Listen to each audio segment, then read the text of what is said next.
Welcome. Tonight we drift back to a world shaped by sunlit stone, river breezes, and the distant echo of sandals on palace floors. Imagine warm air moving through open colonnades, the soft rustle of linen, and the faint scent of crushed lotus carried from courtyard gardens.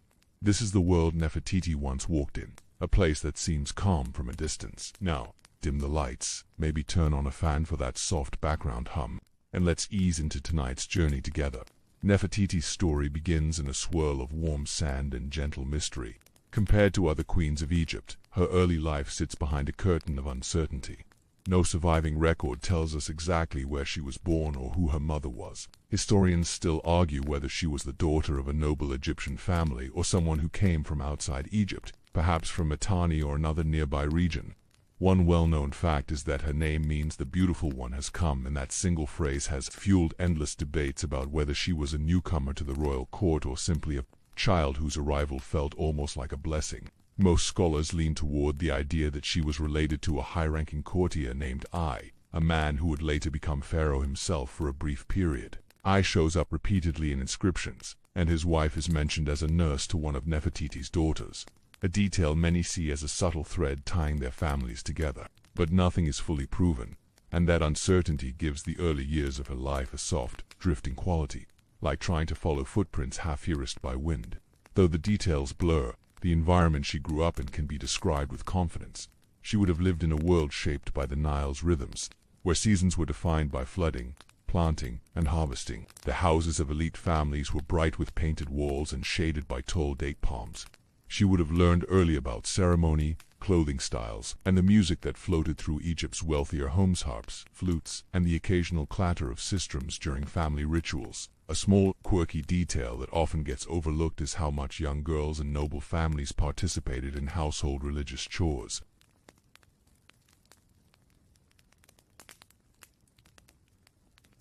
If Nefertiti grew up in such a home, she would have been surrounded by gentle domestic rituals long before she stepped into the overwhelming spotlight of royal life.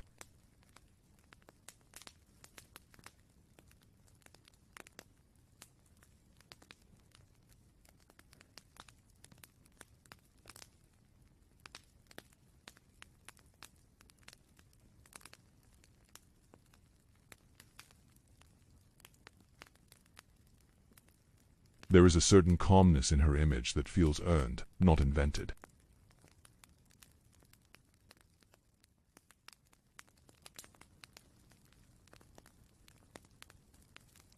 They learned how to move with grace, how to speak carefully, and how to present themselves in ceremony. They also learned silence, something valued highly in a court where a single misplaced whisper could turn into a wildfire of politics. If Nefertiti was raised for the possibility of a royal marriage, her training would have included even more nuanced lessons. How to read the mood of a room.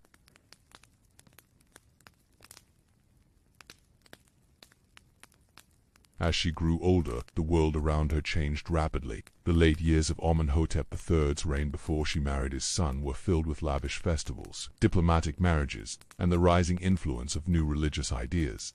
The empire was strong, wealthy, and influential. Foreign gifts poured in: gold, horses, exotic animals, fine textiles.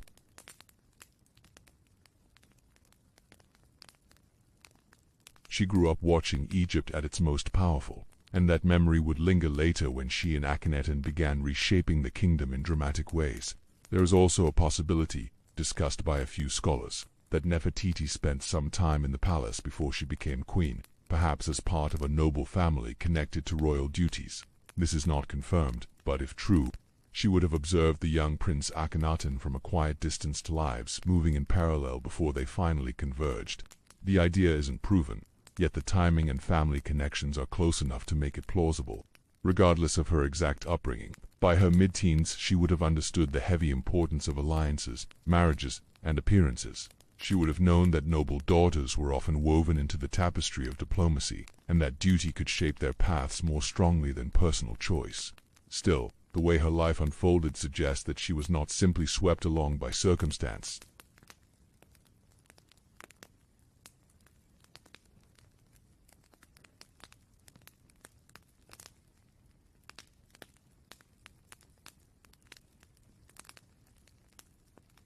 The old gods were firmly entrenched, but new religious energy was brewing. Court politics were calm on the surface, yet restless underneath, and into this glowing, complicated world stepped a young woman who would one day become one of the most recognizable faces of the ancient world. The path from this quiet, mysterious childhood to the throne was beginning to form, even if she could not yet see it. Just beyond the horizon of her early life waited a prince who questioned tradition, a religious experiment that would unsettle an entire nation, and a love story that would become one of the most debated in ancient history.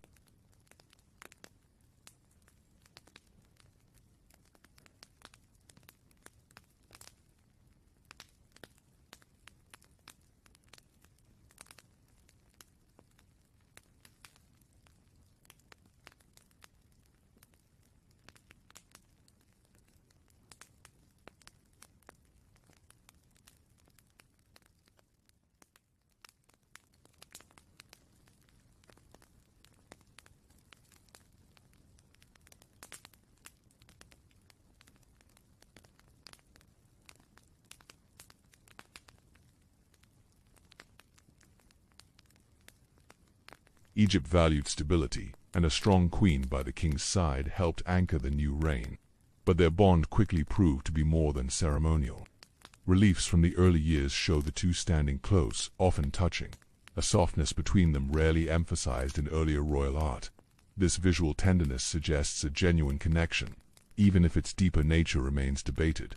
Historians still argue whether Nefertiti's influence over Akhenaten emerged naturally from their personal bond or whether she stepped into power because he actively encouraged it. Some believe he saw in her a partner who could support his growing religious ideas. Others think she had her own strong vision and walked beside him with a confident understanding of what they could accomplish together. The truth is almost certainly a mix of both, two personalities aligning in a moment when Egypt itself was ready for change, even if it didn't know it yet. In the early years of their marriage, life at court would have been a blend of ceremony, public observance, and private routine. Nefertiti learned the rhythms of royal duties, the slow movement through colonnades during festivals, the careful presentation of offerings, and the way voices echoed in the great halls during state gatherings. A small, charming detail often overlooked is how royal couples sometimes practiced ritual performances beforehand, walking through gestures so they flowed smoothly during public events.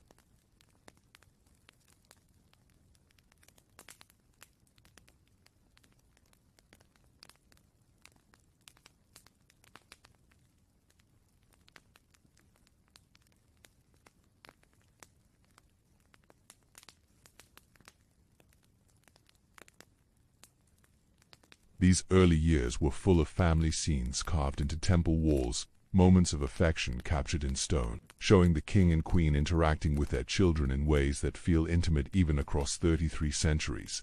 Nefertiti, carrying a child, or reaching out to comfort one, stands out as a mother whose presence shaped the inner life of the palace.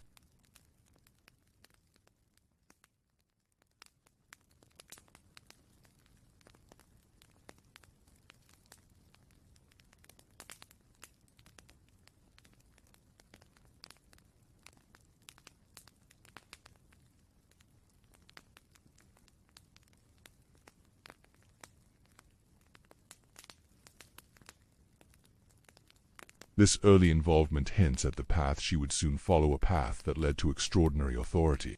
At this stage, the couple still lived in Thebes, the long-standing center of religious and political power. Temples dedicated to Ammon towered over the landscape, and priests of the old gods held enormous influence. Nefertiti would have learned quickly how delicate the balance of power was.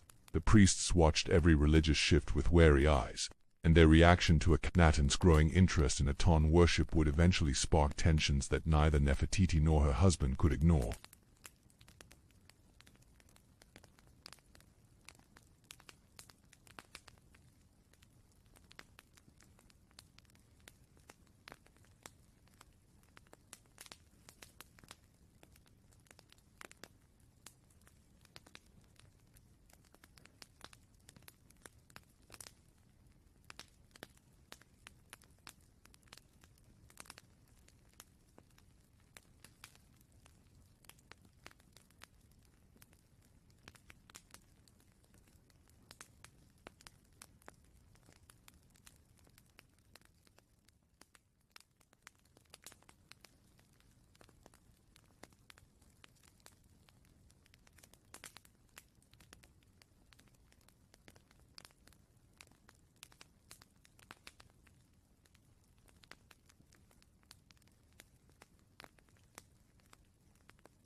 This delicate coexistence would not last, but in this early chapter it gave Nefertiti space to adapt and grow into the extraordinary queen she would become.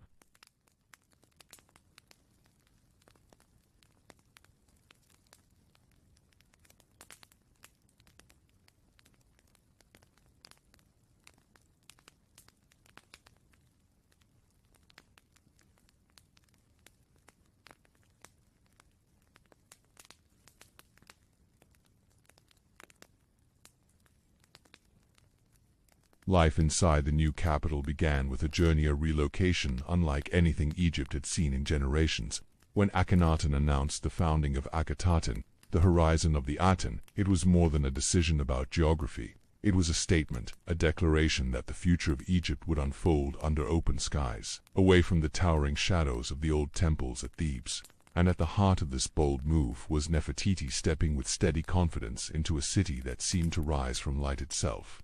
The move happened quickly by ancient standards. Caravans of workers, artisans, priests, loyal to the new vision, guards, scribes, and royal attendants crossed stretches of desert to reach the chosen site. The cliffs nearby formed a natural embrace, and the great river curved just enough to nourish the land.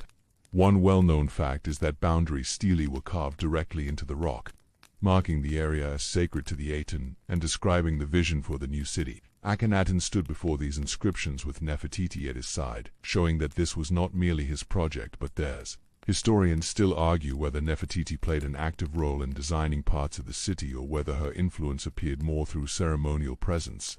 Some scholars point to the prominence of her images in early construction scenes as evidence of her direct involvement. Others believe her role was primarily symbolic. Whatever the case, her face became part of Akhetaten's identity almost immediately. She was shown on walls, greeting the Aten's rays, presenting offerings, and appearing in moments of daily life that gave the new city a sense of home. As Akhetaten grew, so did the routines of the people who lived there. Life in the city revolved around sunlight. Temples were open to the sky, allowing the bright beams to fall directly onto altars instead of filtering through dark halls. This architectural choice gave daily rituals a warm simplicity, as if the city itself breathed with the rhythm of dawn and dusk. Nefertiti would have walked along wide courtyard pathways where the light shifted across polished limestone, giving everything a soft glowing aura. Inside the royal household, days blended between ceremony and domestic calm. A little-known detail about palaces during this time is the extensive network of windowed rooms designed to catch breezes from the river. Evenings would bring cooler air, and musicians often played soft melodies as members of the household gathered. Nefertiti presided over these spaces with a composed warmth. Reliefs show her surrounded by her daughters, the family interacting in moments that feel strikingly gentle for royal art. Akhetaten clinging to her arm, Akhetaten reaching up for a kiss. These scenes make Akhetaten feel less like a strict ceremonial center and more like a lived-in home. As construction continued, the city attracted artists from every corner of Egypt. Akhenaten's new artistic style, more natural, more emotional, brought sculptors, painters, and scribes, eager to adapt. Workshops buzzed with activity. Nefertiti visited these spaces, at least according to some scholars who interpret certain inscriptions as hints of royal walkthroughs. One small but charming detail is the discovery of paint palettes found in places associated with palace women. Although not definitive proof of her personal artistic involvement, it suggests that the royal women sometimes handled materials, perhaps experimenting with pigments or approving color choices. The economic life of the city also blossomed. Markets filled with pottery, bread, linen, and fresh produce from nearby farms. Workers lived in modest homes built close together, forming lively neighborhoods where cooking fires and laughter drifted through narrow streets. As mentioned earlier in old records, many households kept small shrines to Aten, sometimes placing simple painted tablets on shelves. It was a reminder that even though the religious shift was large, people adapted it to their own daily rhythms. Nefertiti's presence across the city was strong. She appeared in ceremonies with a regal calm, raising offerings as the sun's rays touched her hands. Often she rode in chariots beside Akhenaten during public appearances, the two standing closely with an ease that suggested trust. A well-known fact from this era is that she was depicted nearly equal in size to the king. This visual equality was stunning in a culture where artistic scale reflected power.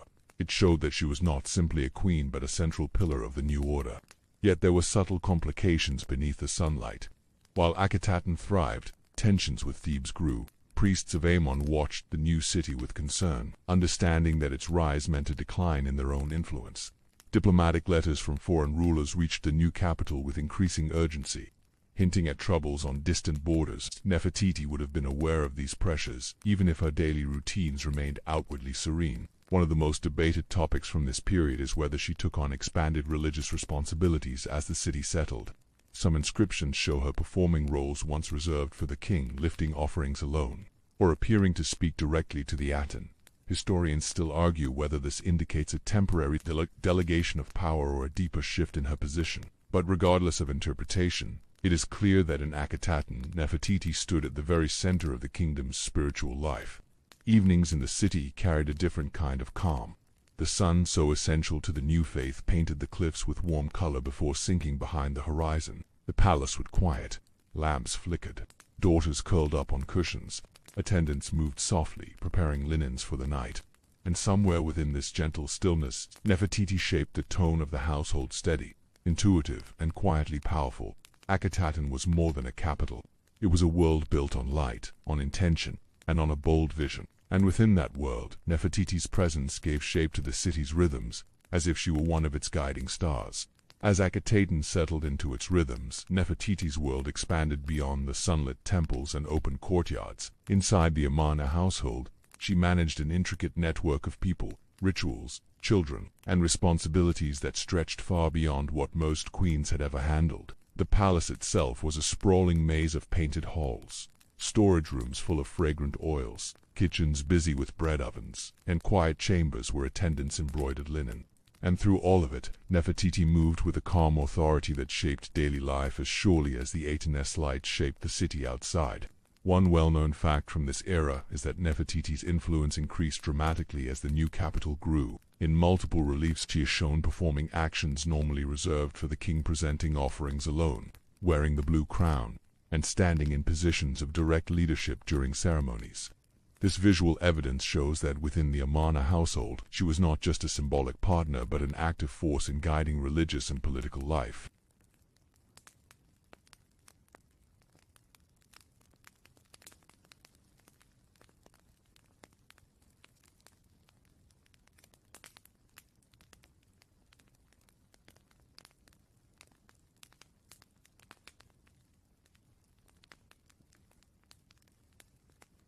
A quirky detail discovered in domestic areas of Amarna is the presence of cosmetic spoons carved into shapes like swimming girls or leaping gazelles, objects both functional and playful.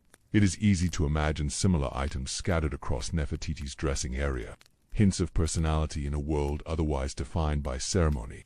Her daughters played a large role in the household's atmosphere. Meritaten, Akhetaten, Ankhesenpaten, Neferneferueten, Tasharat, Neferneferia, and Setapena filled the palace with youthful energy. The walls of Amarna show scenes of them gathered around their parents, tugging at their mother's necklace, leaning against their father's side, or playing together with kittens.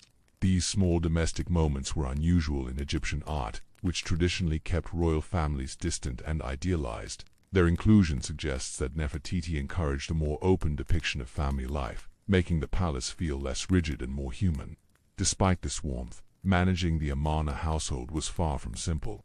Hundreds of workers supported the palace, each needing direction and oversight. There were scribes updating administrative records, cooks preparing meals for different ranks, seamstresses producing garments for ceremonies, and guards watching the gates night and day. Nefertiti would have overseen the rhythms of all these tasks, either directly or through trusted stewards. Old household accounts from other sites reveal how precise royal domestic management could be, how much food was allocated, how linen was counted, how oils were tracked. Although most of Amarna's records are fragmentary, similar systems would certainly have shaped Nefertiti's daily routines.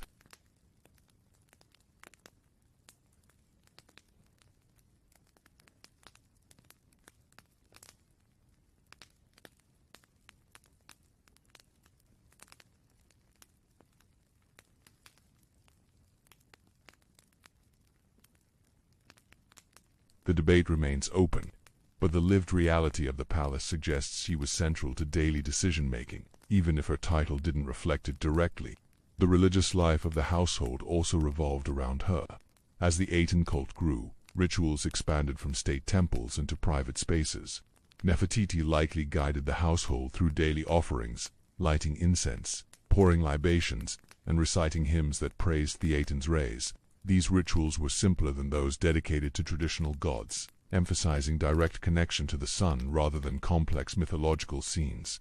This simplicity shaped life inside the palace, creating an environment where spirituality felt woven into ordinary routine. One fascinating detail comes from the Amarna letters, where foreign rulers often mention gifts or diplomatic exchanges that would pass through the royal household. Although many letters were addressed to Akhenaten, some referenced the queen indirectly, acknowledging her status and influence. This indicates that even beyond Egypt's borders, Nefertiti's position was recognized as central to the kingdom's identity. Within the palace, she also managed moments of social and ceremonial life. Banquets were held in decorated halls filled with music and the soft sound of harp strings. Guests reclined on cushions while attendants circulated with trays of fruit and wine. These gatherings reinforced alliances within the court and shaped the internal harmony of the new capital. Nefertiti's role in hosting them would have been essential, her presence signaling stability and guiding the tone of the evening. As mentioned earlier, the artistic style of Amarna emphasized natural movement, and this extended into depictions of palace's life. Sculptors portrayed Nefertiti and her daughters with gestural grace, heads turned, hands lifted gently, robes flowing as though caught in a breeze. This artistic shift suggests the household itself was seen as a place of softness, light, and connection rather than rigid formality. And yet, despite this outward openness, the palace held secrets. Not every person in Amarna supported the changes sweeping through Egypt. Some courtiers struggled with the abandonment of traditional gods. Others watched the growing influence of the queen with a mixture of admiration and quiet unease. Letters from foreign territories hinted at unrest beyond Egypt's borders. Inside the household, Nefertiti would have sensed these tensions even if they did not break the palace's peaceful routines. Evening hours offered a slower pace. Lamps glowed along the painted walls, and breezes drifted through open doorways. The queen's daughters curled beside her as attendants brushed their hair, sometimes weaving in tiny beads. Musicians played soft lullabies, and priests in nearby courtyards lifted their final offerings to the fading sun. As the household settled, Nefertiti remained the steady heart of the palace presence, balancing devotion, leadership, family, and the gentle strength that defined the Amarna era. In these quiet hours, she shaped more than the palace.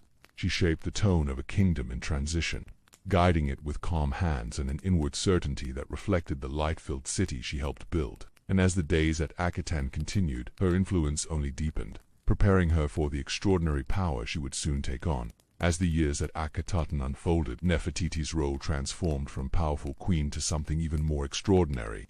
What began as partnership gradually widened into near-equal rule, and many scenes from this period show her standing beside Akhenaten not as a supporting figure but as a co-author of the new religious and political vision. The city, once a dream carved into desert cliffs, had matured into a vibrant capital. Its rituals, homes, workshops, and open-air temples had settled into daily patterns. And within this steady rhythm, Nefertiti's authority grew with a confidence that left a permanent mark on Egyptian history. One well-known fact from this era is her adoption of the blue crown, a symbol typically worn by pharaohs during battle or formal ceremonies. The crown appears on several reliefs from Akhetaten, and its presence on her head is a clear sign that she was being depicted with kingly power. It was not a decorative choice.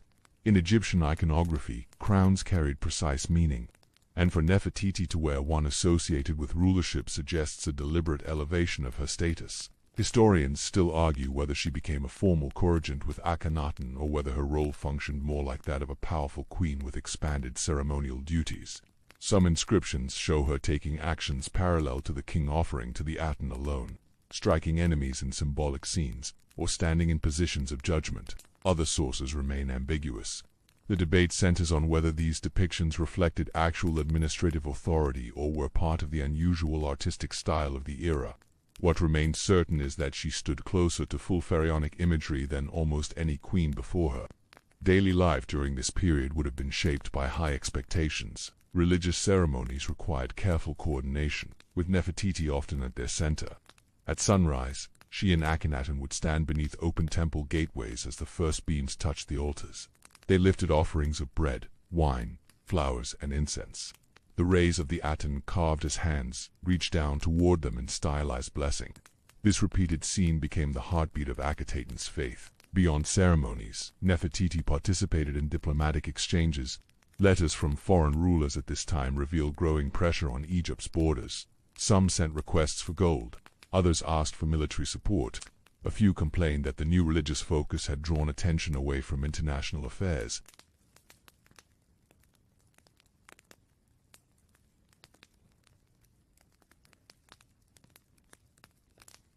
Inside the city, her public appearances increased. She rode through Akhetaten in chariots during festivals, accompanied by her daughters.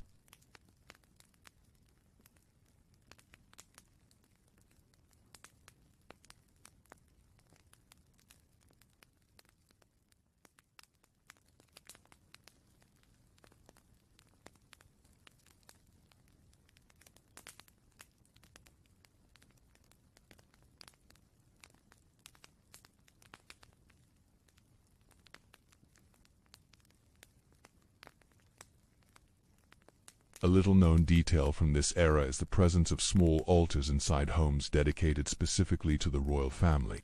Archaeologists found household shrines with images of Akhenaten Nefertiti and their daughters receiving the Aten's rays. These shrines show how deeply the royal family had been woven into everyday worship. Families prayed to the Aten through the image of the queen as much as through the king, suggesting her spiritual authority resonated among ordinary citizens. Yet beneath this glowing religious facade, challenges grew. Grain shipments from distant territories arrived less regularly. Some vassal states sent desperate messages about invasions or uprisings. The priests of traditional gods, especially Ammon, remained deeply displeased with the religious shift. Though far from Thebes, their influence still cast long shadows. Nefertiti would have felt these tensions even if outward calm filled the palace. As mentioned earlier in the debates surrounding her authority, some scholars believe Nefertiti briefly governed aspects of the court during periods when Akhenaten withdrew into deeper religious contemplation. Reliefs hint at moments when she acted alone, receiving tribute or issuing decrees. If true, these responsibilities would have required exceptional political skill. She managed a capital, still finding its identity, upheld the Aten faith, cared for 6 daughters, and helped guide a kingdom navigating both internal transformation and external pressure. Even in the midst of this heavy role, quiet domestic moments continued to shape her days. The royal children grew older, their presence shifting from playful chaos to early signs of responsibility. Older daughters appeared in more public scenes, walking beside their parents with solemn expressions. Younger ones, still clinging to their mother's arms in the reliefs, brought warmth to the palace halls at night. Inside her private chambers, Nefertiti would have maintained routines of personal care.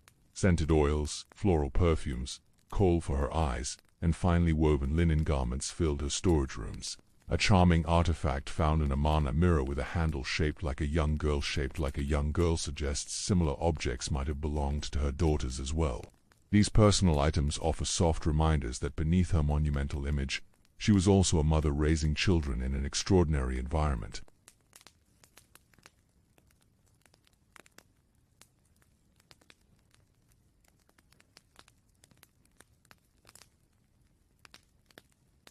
In the bright courtyards, where sunlight reflected off pale limestone, she walked beside the king with an ease that suggested shared purpose rather than hierarchy.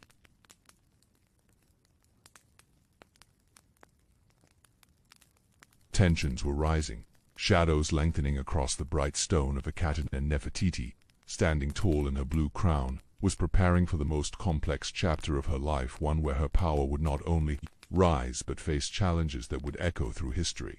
The religious transformation under Akhenaten's rule reshaped nearly every corner of Egypt, and Nefertiti was at the center of this profound shift. Aten, the sun disk, became the focal point of worship, replacing centuries of devotion to multiple gods. The move wasn't sudden but gradual, with the new capital Akhetaten providing the ideal stage for a religion that glorified light itself. Nefertiti's role in these rituals was extraordinary. She didn't just participate, she often led ceremonies. Her image carved into stone alongside Akhenaten in poses traditionally reserved for pharaohs alone. One well-known fact from this period is that Nefertiti appears in several reliefs lifting offerings directly to Aten without the king present. This was highly unusual in Egyptian iconography, as queens were normally secondary in religious depictions. Her elevated presence suggests that she was recognized as a spiritual authority, Historians still argue whether this indicates a formal religious office or whether it reflects the artistic style, emphasizing her prominence.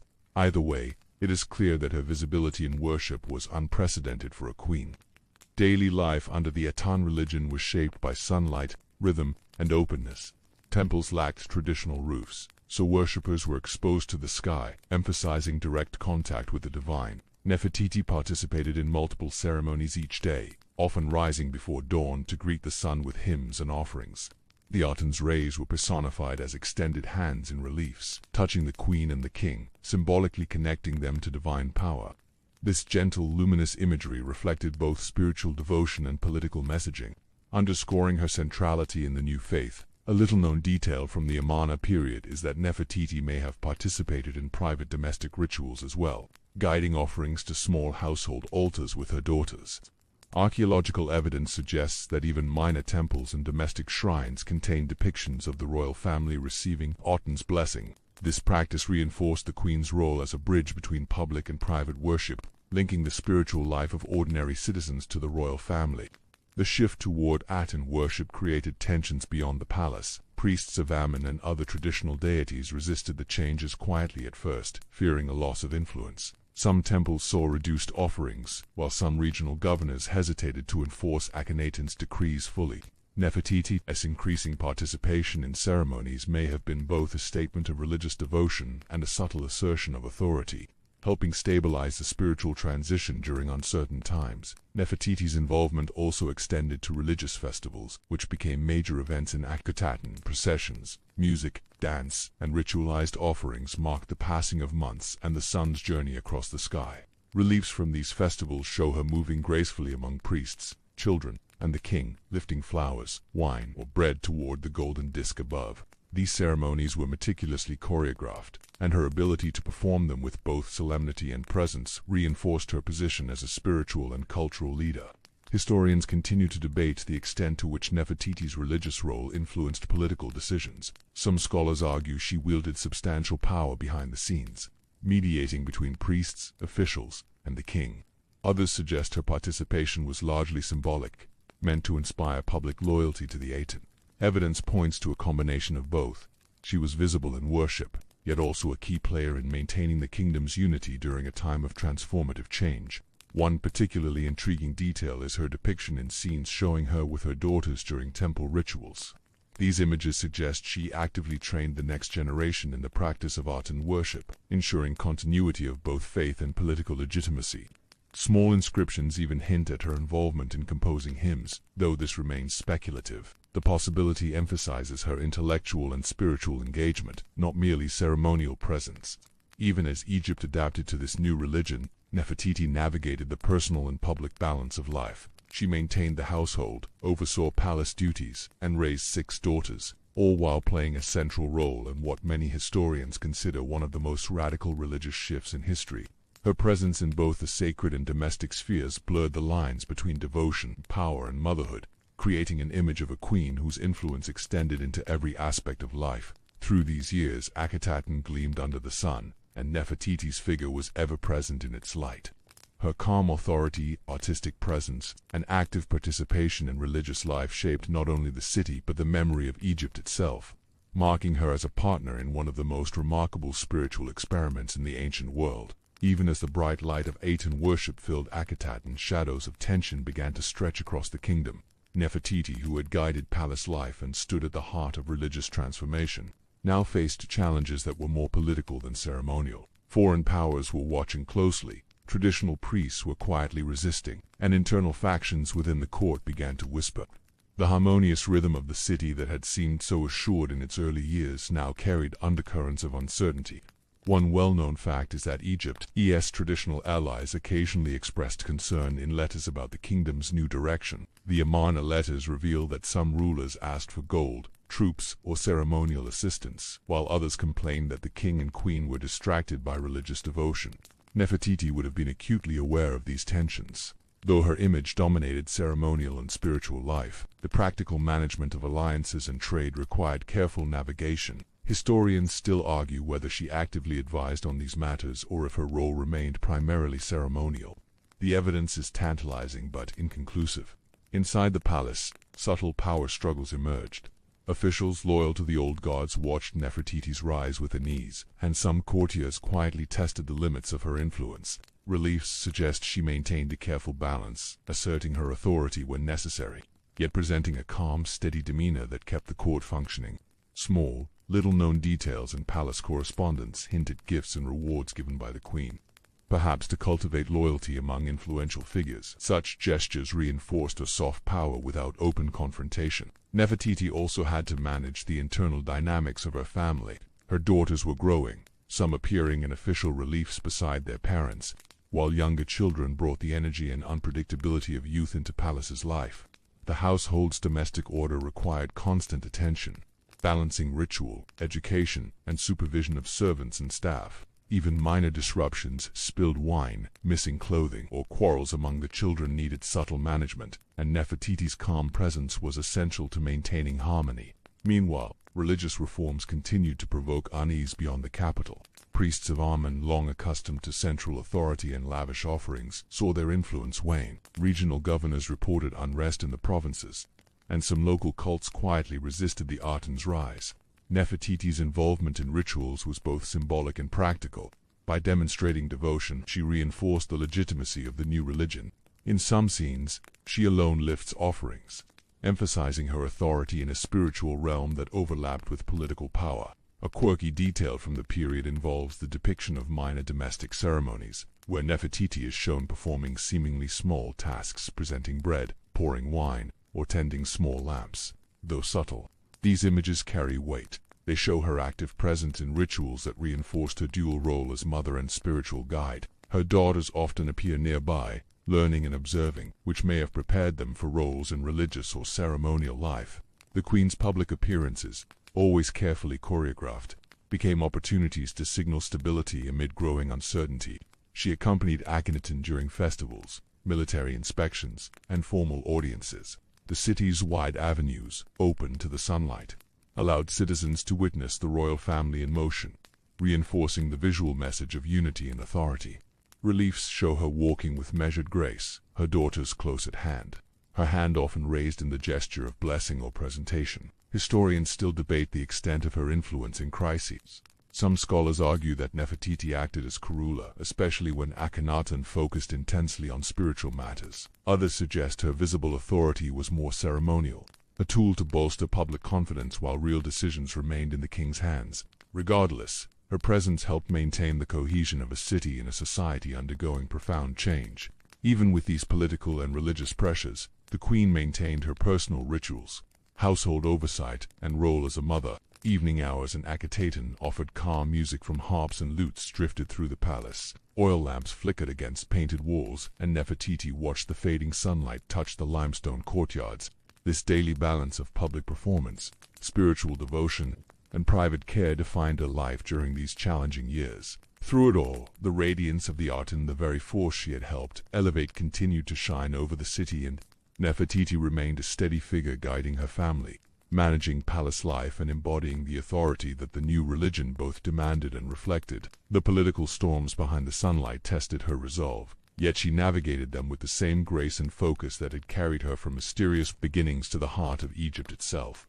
As time moved forward, Nefertiti's role in Egypt became even more complex, blending ceremonial prominence, spiritual authority, and practical governance. The royal couple had now fully established Akhetaten as the heart of the kingdom, but with visibility came scrutiny. Every action, every public appearance, every gesture in the palace or temple was observed, interpreted, and recorded in stone. Nefertiti had grown into a figure who could not be ignored, a woman whose presence shaped both the physical and spiritual landscape of Egypt. One well-known fact from this period is that she is depicted in some reliefs wearing the double crown, a symbol of rulership over both Upper and Lower Egypt. This was extraordinary for a queen, as it typically represented pharaonic authority. Historians still argue whether this depiction signals that she was officially choreographed, or whether it was an artistic expression of her power and influence. Whatever the interpretation, these images cement her place in Egypt's political and spiritual hierarchy. Daily life in the palace remained a careful blend of duty and domesticity. Nefertiti oversaw a large household, guiding her daughters through education, rituals, and etiquette. The children were increasingly present in public life. Akhetaten, the eldest, was now old enough to participate in ceremonies, while the younger daughters observed and learned, their every action watched by attendants and the royal court. A little-known detail is that Nefertiti may have used subtle forms of teaching through gestures and ritual demonstrations, guiding her daughters into their future roles without formal schooling as we understand it today.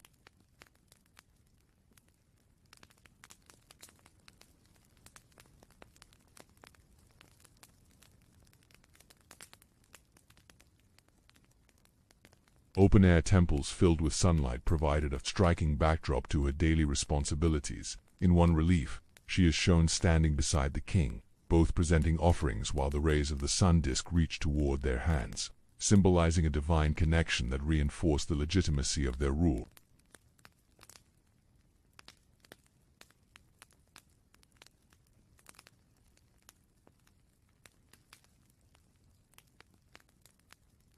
These diplomatic exchanges highlight her influence in a sphere typically dominated by male authority.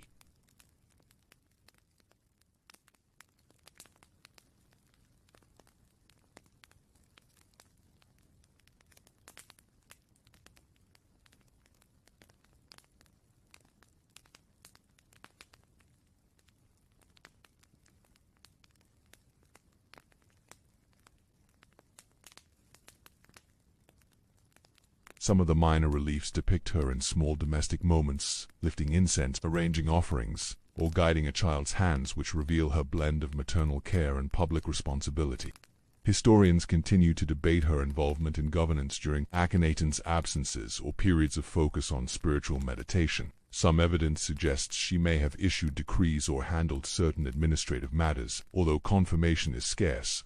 The possibility highlights her intelligence and political acumen, which complemented her spiritual and ceremonial roles. In public, Nefertiti projected calm authority. The festival days were marked by processions through the city's broad avenues, with the queen riding in chariots or walking alongside Akhetaten. Citizens and workers witnessed her poised gestures, serene expression, and measured movements, reinforcing her status as a leader alongside the king. These appearances combined political messaging with spiritual symbolism, a daily reminder of the queen's dual role. A quirky detail from this time involves depictions of the royal family's leisure reliefs show Nefertiti and her daughters engaging in casual activities such as playing with small pets, observing birds, or reclining in shaded courtyards. These small touches humanize her image, balancing her enormous spiritual and political presence with glimpses of family warmth and domestic life.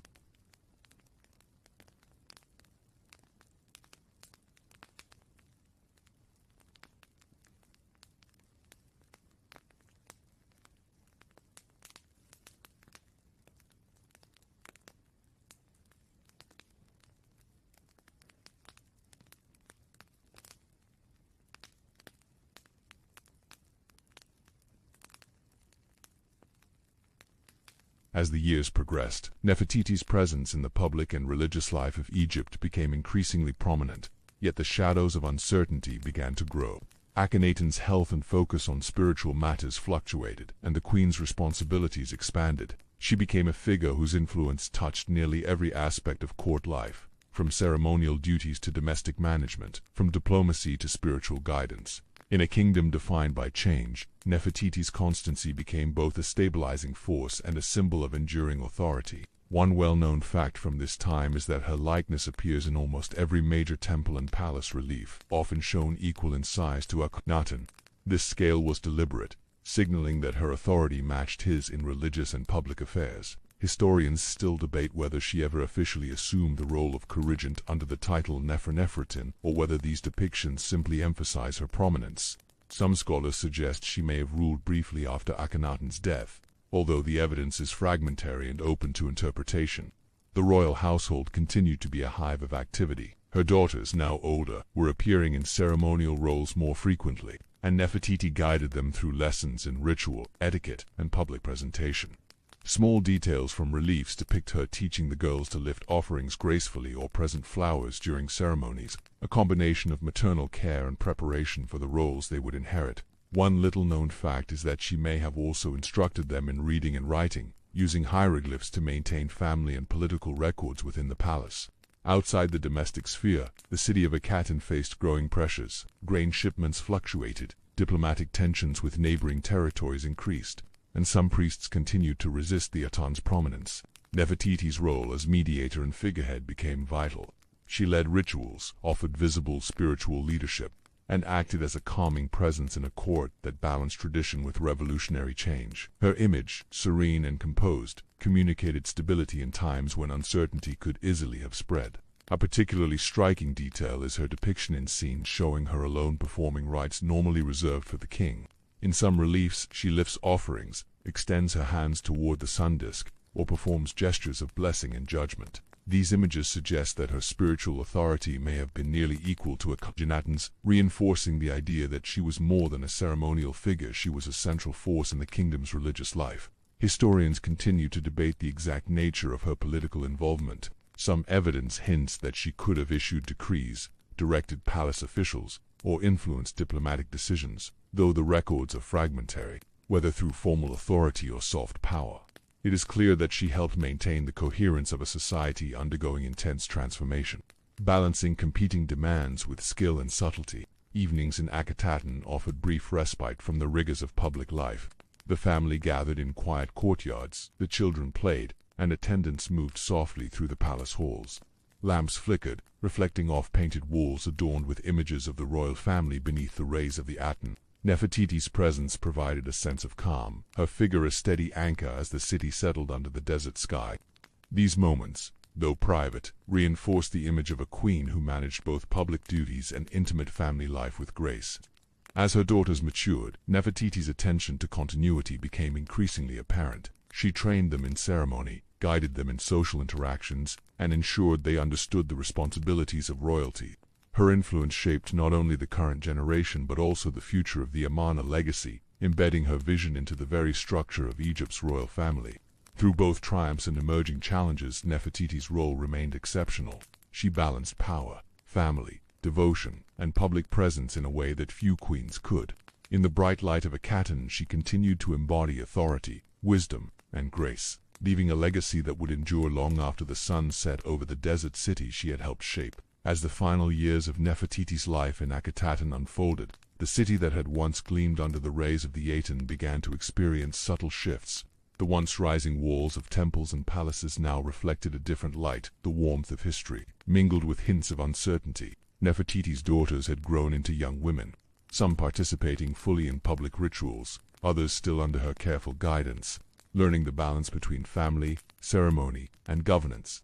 She remained the central figure in both the spiritual and domestic life of the capital, the calm force around which the kingdom revolved. One well-known fact is that Nefertiti is often depicted in scenes alongside Akhenaten that portray her not as a supporting queen but as an active participant in both spiritual and political affairs. Reliefs show her lifting offerings, blessing people, and standing in positions of authority previously reserved for the pharaoh alone.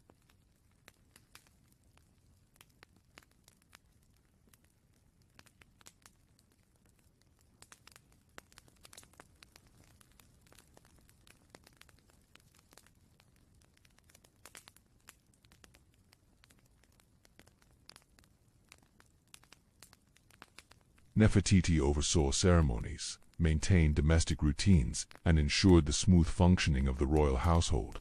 The daughters, now older, were increasingly visible in public life, performing tasks alongside their mother and participating in religious festivals. A little-known detail from this time is the small personal shrines within the palace dedicated to the royal family, where Nefertiti and her daughters performed private rituals of devotion to Aten, linking domestic life with the larger spiritual world. Even as the family maintained its visible presence, pressures from outside the city grew. Diplomatic correspondence indicated concern from foreign powers, and some regions of Egypt resisted the new religious order. Priests of traditional deities remained watchful, their quiet opposition creating a backdrop of tension to the bright public display of the Aten faith. Nefertiti's authority, however, remained undiminished.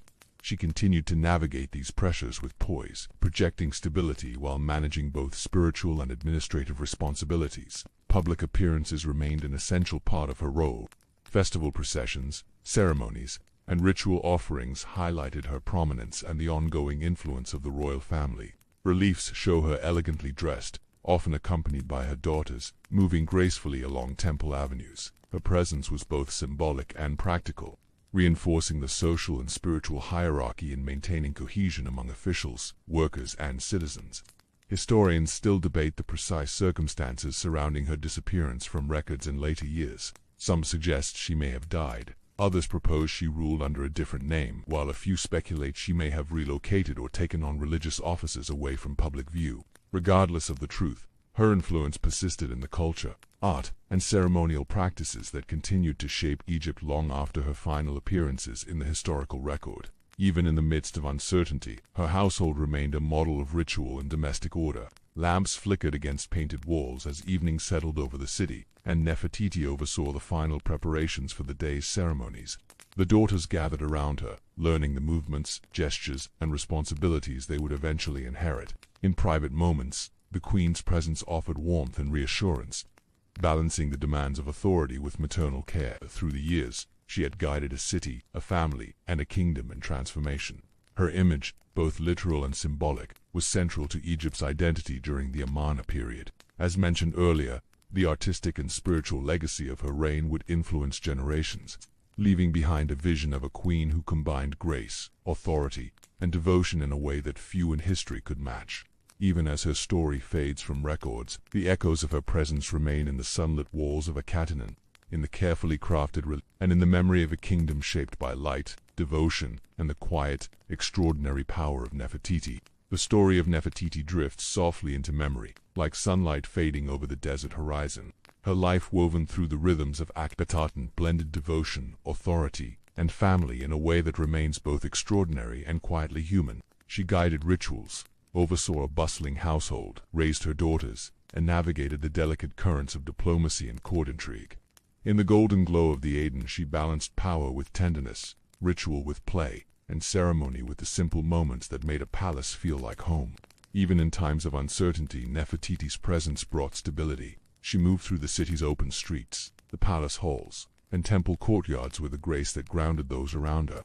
Small details, the tilt of her head, the gesture of her hand, the way she interacted with her daughters revealed a woman deeply aware of both her public role and private life. Her care, her poise, and her devotion shaped not only Akhetaten, but the memory of a kingdom that sought to live in the light of the sun. It is easy to imagine her in quiet moments, observing the soft flicker of lamps, listening to the distant murmur of voices in the streets, feeling the warmth of family close at hand.